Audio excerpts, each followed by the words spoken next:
Welcome back to our sweet home, Africa. It's always a pleasure to have you again as our viewer. I am Glory Ezema. Welcome back to our sweet home, Africa. My name is Mrs. Augustina. All right, so thank you so much for, like I said, being a viewer. And I know this is a time of crisis for all of us. So our topic today is coping in a universal crisis. So this is a time of universal crisis because it's all over the place. We hear about the coronavirus. And I know that our brothers and sisters in Africa, they're so worried about us. Our phones are ringing almost 24 hours a day for them to check on us to make sure that we are okay. All right, so my friend and I will give you a little insights on what is going on here in terms of the quarantine and everything, and how we are coping, and then what of advice that we're going to give people to help them to cope in time of this universal crisis. So, my dear friend, My dear. it's I don't know the word to use. There's nothing to The use. magnitude of this crisis. Is all over. I know we hear Everywhere. things like this, we read about things like this, but for us to, witness it in our own generation, I mean, to me, this is the first time of having such a universal crisis. Yes. So, have you been quarantined too? Oh, yes. Oh. I've been quarantined. Our job closed then, and everybody's home. Some of my children, we are all home. And we don't know when to go back. It's until further notice. If you're on vacation, you have an idea when to go back. And then you have to plan it. But this one is so sudden, unplanned.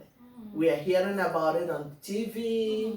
We didn't know it will hit home so much like that. And it's just so fast, the way it is affecting people. People that the hospital workers, everybody. It's just a universal crisis, like you said. Yes. All right, so we'll dive into the topic a little bit. Like I said, to give you insight, I know you're watching us from all over, from Africa and everywhere. And, we just want to thank everyone for your prayers, especially our loved ones that are very far away. We're all living, on a daily basis by God's grace. All right, so let's give some advice on things that we can do while we're home. Because we have to learn to make the best of every situation. Exactly. Yes. All right, so actually our number one is prayer. Yes. Okay. Yes. Go ahead and tell the viewers the importance of prayer in a situation like this. Oh my dear, the importance of prayer, we cannot overemphasize on it. That's true. Based on the fact that no matter what, every situation, every circumstances, we have to thank God.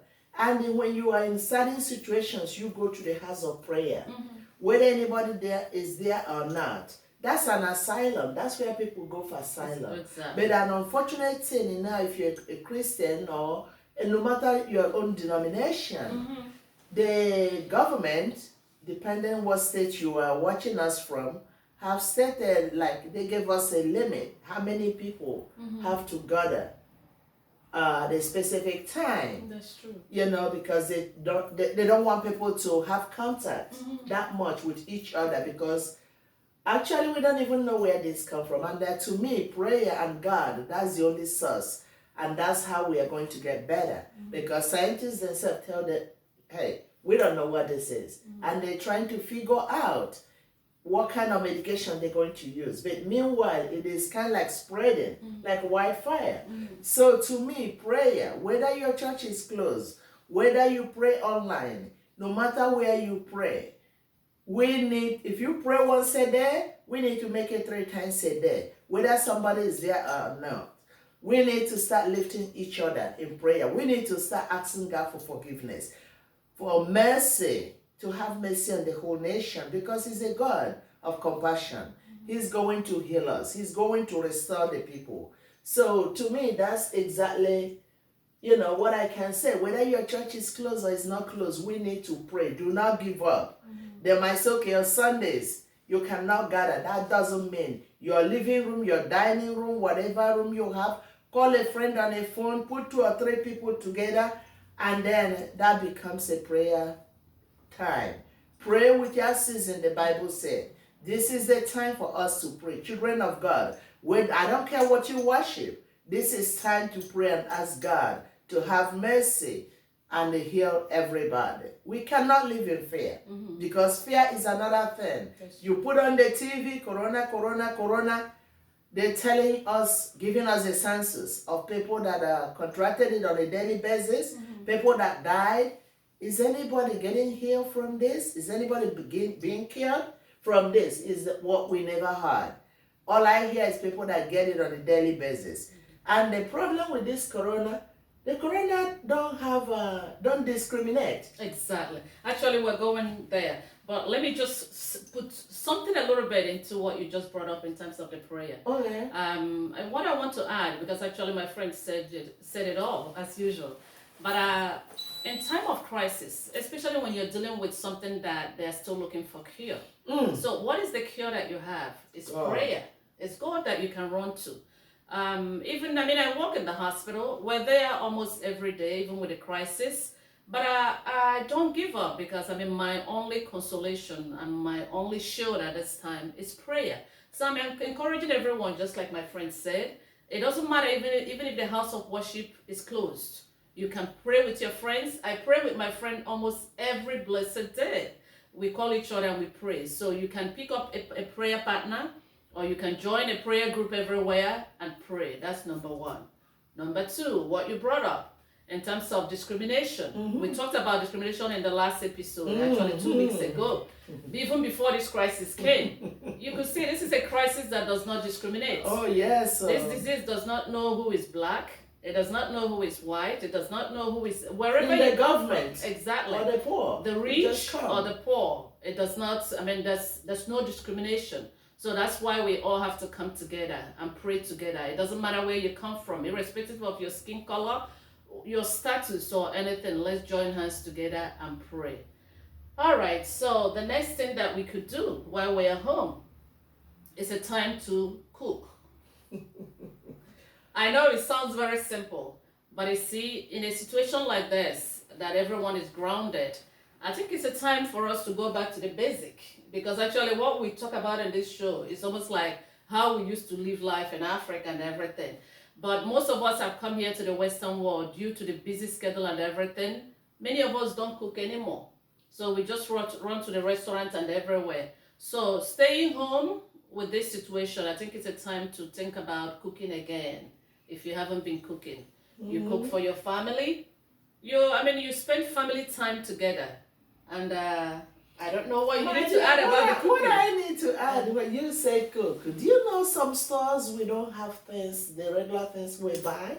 So in that aspect, most of us buy and put in the freezer, We are then everything is there, but we still keep on buying the new ones. It's time for us to go back and see what is in our freezer that we never use, so that we can make soup out of it, whatever you can make out of it. We can still cook. Because some stores, you get there's no chicken. You'll be like, oh my, what do I do? Go back to your freezer. You're going to see some people that boil meat or whatever, they put it in the freezer and they didn't get back to it. Because of busy schedule, we run back and forth. You go there, you will see that you have so many things. Go in your cabinet. You can see things you have, you don't even know that you have. And it's another time it gives us opportunity to clean up. And actually, that's the next thing that I was bringing up. It gives us an opportunity time to cook and clean up. That's true. Time to know things that you need to take away that you don't use, to decluster. Let's use that word. It's time for you to go back, things that you have since 14, 20 years that you never touched. Just be busy with it. Keep yourself busy. Do not stress out over what the media is doing. They're telling you the truth, what is going on. The scientists are talking to us because what I hear they say is your hand. That's the cause of this problem. If you can take your hand off your face, that's all I hear. Because when you touch here, you might get it. Because if you come in contact with whoever have it, so all we have to do, we keep our little fingers busy by cleaning up in the closet instead of touching it our face. Because once you're busy, you might not be able to be touching. So please, let's go clean up. Let's keep ourselves busy. I know you will say, where do money come from? But some of us, when we use what we have, we don't have to spend that money. My friend, I don't know what else you have to add to it. Okay, number 3. It's time to read. We talked about reading and reading and reading. Now we have the time in our hands. So you can go back and start reading those books that you've bought so many years and you didn't have time to read them. You can acquire knowledge. Now it's time for you to even read about Africa. Read the history. Read your heritage. Read everything. Read to your children. So it's time to read.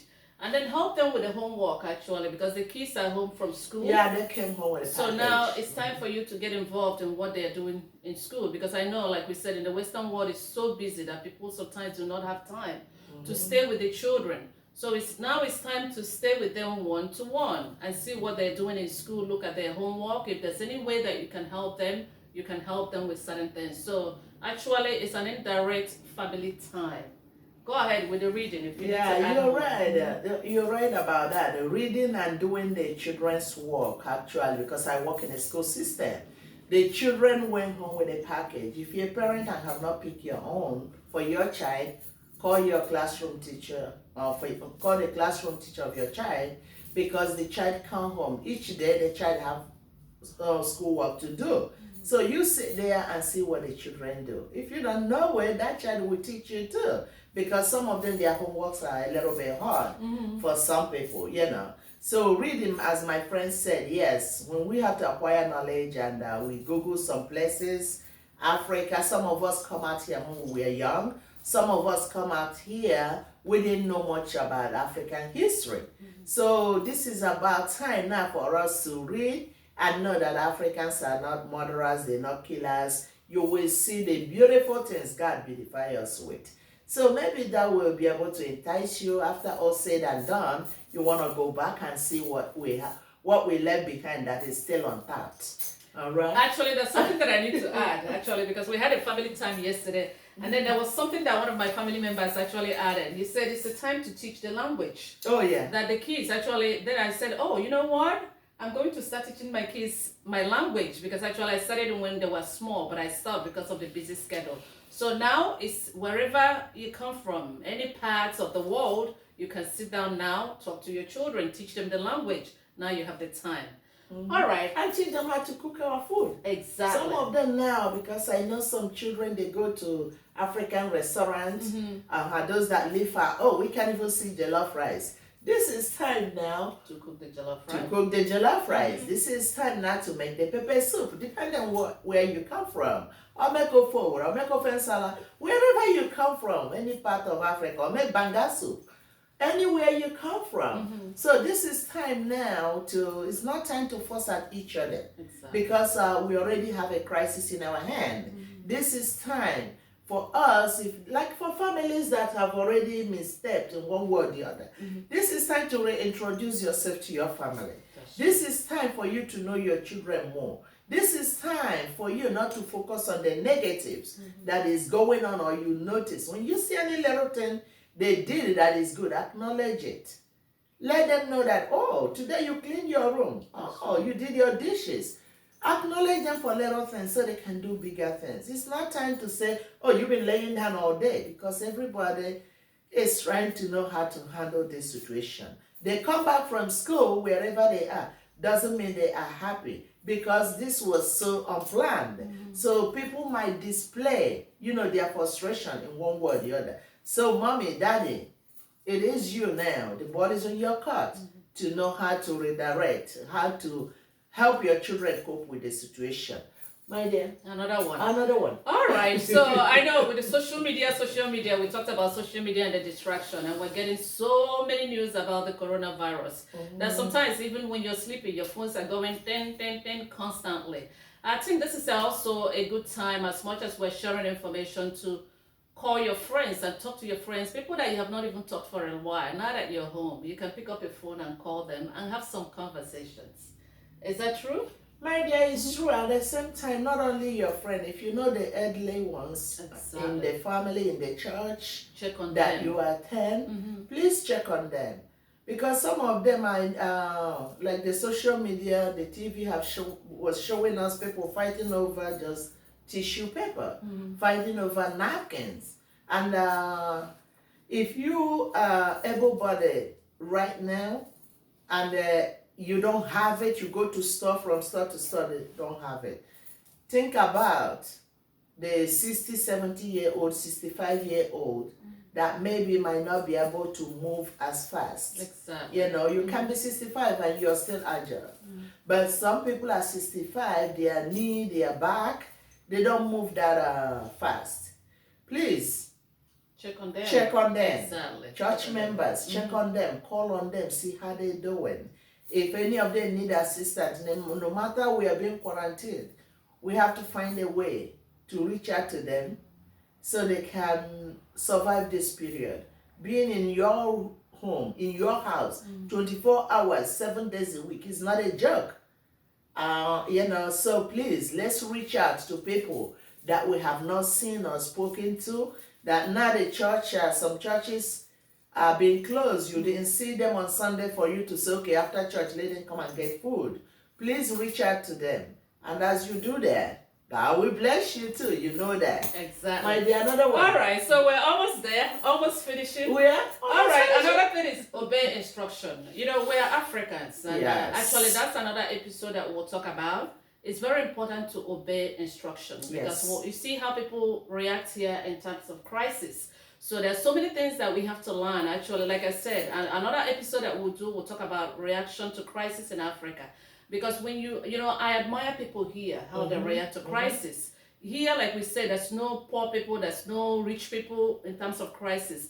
Everyone helps each other. Yes. And then whatever information that you have, you give to another person. Yes. So they don't isolate themselves in times of crisis. Rather, they come together. So these are some of the things that we have to learn. And then they obey instructions. I mean, like so many places, like I said, where I work, most of the time they ban visitors. They say visitors should not come inside the hospital. And everyone obeyed. You don't see people standing in front of the hospital, like sometimes if it's in Africa, you see, they're like, does your father own this hospital that you told me not to come? But you see how they obey authority. So if we can learn such behavior to obey authority, even if it's not in time of crisis, it will help us a lot. Yes. That's the key to their success. So that's how they deal with things. So these are some of the things that we need to learn. All right, so my friend, go ahead if you have more things to say. What I have to add when it comes to instruction, like I said, this hand, they say wash, wash, wash. Please, 20 seconds, they said. If you can wash more than that, you do it. Use soap and warm water. If you can use hot water too, if you can take it, do it. Make sure you wash hand every second, every minute. Sanitize, sanitize, sanitize. Use bleach.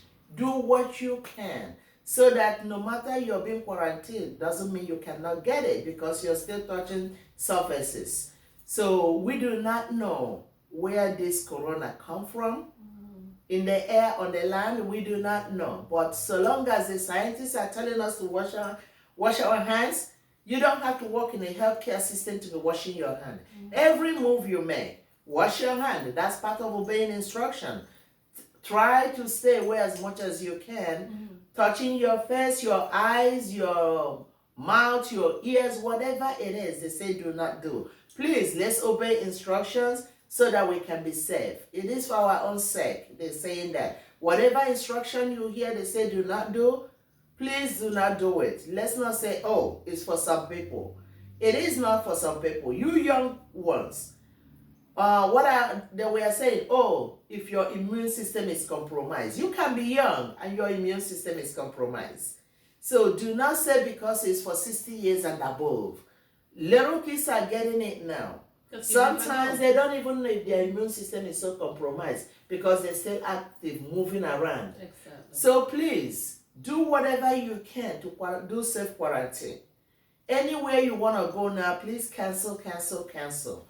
Avoid groups of people. Those are part of instructions. I know a lot of Nigerians have scheduled birthdays, 50-year birthdays, whatever they want to do. They already rented a hall. Please, do whatever you can. And other Africans. Yes. Yeah. Yes, other African countries. Exactly. Yes, you're right. we are countries that we are, Party. Okay, we like okay, party. I understand. Yes, We like party. So I'm exactly. just saying based on the schedule that we already seen. So do whatever you can. If you can reschedule it next year, fine, because you want everybody to be healthy. You want everybody to be alive. So that we can come there and everybody is running away from everybody. So please, let's obey instruction. Let's listen to what the media, what the scientists, what the advice they're giving us. Let's take it and run. My dear, what else you have? You have All right, another point. so the Let's go. last point is I look at it more like a time of reflection. So this is the time for us to go back, sit back and focus on what matters in life. Yes. Because before this crisis, we're all doing our own things, not knowing that, anybody's life can end at any time. Yes. So this is time for us to start reflecting. Like my friend said, in terms of obeying instruction, it's a time of teaching. It's a time of learning. Because especially us, where we come from, you see, this show is our sweet home Africa. So that's why sometimes when we zero on Africa, it's not, it could be applicable to other places, but these are some of the things that we're doing wrong that we need to change to make our continent better. Because as much as we're blaming others for everything that happened in our family, though it was in the past, but it's now time for us to take control, reflect on what we need to change as individuals or even as countries, so that we can rebuild Africa. So it's a time of reflection. Think of what you're doing. If there's any lifestyle that you want to give up, I think this is a good time to give up certain lifestyles. And then, it's almost like a rewind. What is it? It's almost like a radio that is being turned off, because the whole continent of Africa, or the whole continent of the world, let's put it that way, it's almost like it's a slow down motion. So everyone is slowing down now. And when we start, by God's grace, to start life again after this crisis, everybody will, go back gradually and then focus on what matters this time. And then ignore certain things. It's lifestyles. There's so many things that has gone wrong all over the world. So it's a time for us to reflect on what we're doing. Because when we go home, like we said, when we go back to our Creator, none of us will carry the wealth or anything home. Everything will be here. So it's a time for the rich and the poor now to bridge that gap. Let's step out. Let the rich countries step out and help the poor ones. Let the rich individuals step out and help the poor ones. Because when disease comes just like this, it doesn't discriminate, like we said. And then most of the time, I think people hear that most of these diseases start from maybe people with poor sanitation or maybe like poor places. So if we can lift them up and help, I think it will help, because the problem is that if the problem starts there, it will spread all over the world. So that's why it's good to bridge the gap between the rich and the poor, so that at least people can have comfortable places to live. All right, so my friend, go ahead, in terms of reflecting. Oh, yeah, my dear, like you always say, you said it all. So that's a call for each and every one of us to sit back and find out what we are doing right and what we are doing wrong, or what we need to adjust, so that's a call for you and me. Nobody's perfect. That's true. So it starts with the individuals. Once we change our lifestyle, eventually the whole city will change, the whole country, the whole nation, the whole continent exactly. will change. So we just have to reflect on that, because our president here call it a war. This is more than a war, because we don't know who we are fighting. Exactly. When you are in a war, you have to know if you're fighting Mr. A or Miss B. But this one, we are not attacking anything, but that whatever coronavirus is a thing attacking human beings. We cannot fight back. So this is where we look at it like it's something that is coming. It just came, so that it will sit us down in a particular place, so that we can think, so that we can know what is to do next. We are praying this will pass. This is a stage it will pass, but we don't know when. That's why we all have to kneel down and ask our Creator for forgiveness. And then as we are doing that, we are reflecting as human beings and know where we can make a U-turn, or what else can we do? What the things we are not doing before? Maybe what we are doing now is not working. What more can we do? Like my friend said, when it happened now, we're not thinking about our wealth. We are not thinking about 2 or 3 jobs. We are not thinking about houses we are going to build here, acquire here, do this, do that. We are not thinking about that anymore. Everybody is what? Thinking of how to survive. How to survive. Everybody is indoors.